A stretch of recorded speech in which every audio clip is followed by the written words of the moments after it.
우리나라 청년들의 대학 이수율은 경제협력개발기구 OECD 국가 중에 가장 높습니다. 지난 2008년 이후 줄곧 1위 자리를 지키고 있는데요. 그런데 대학생 한 명에게 지출하는 공교육비는 OECD 평균의 70% 수준에도 미치지 못하는 것으로 나타났습니다. 이상미 기자가 보도합니다.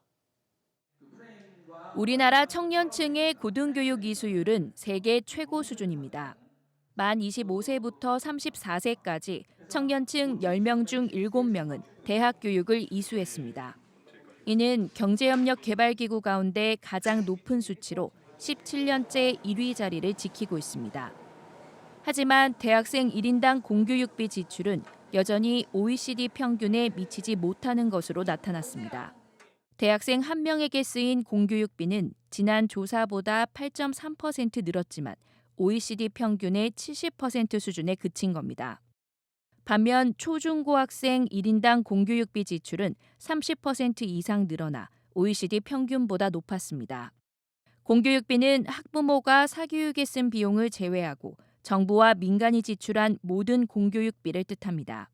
국내 총생산 대비 정부가 고등교육에 지원하는 공교육비 비율도 0.6%에 그쳐 OECD 평균보다 낮았습니다. 정부는 대학에 대한 지원을 늘리기 위해 지난 2023년 고등평생교육 지원 특별회계를 만들어 9조 7천억 원을 지원했고 올해는 약 16조 원으로 규모를 늘렸습니다. 대학이 양질의 교육 여건을 갖추고 또 이재명 정부가 첨단 산업 분야 인재를 양성하겠다고 했는데요. 그러기 위해서는 정부 재정 전략대가 굉장히 필요한 상황입니다. 그래서 단순히 고특혜계 연장에 그칠 것이 아니라 OECD 국가 수준의 고등교육비를 늘리는 방안이 필요합니다. 한편 우리나라 초등학교의 학급당 학생 수는 21.6명, 중학교는 25.7명으로 집계됐습니다.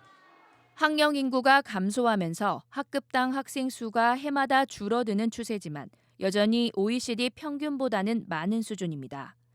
EBS 뉴스 이상미입니다.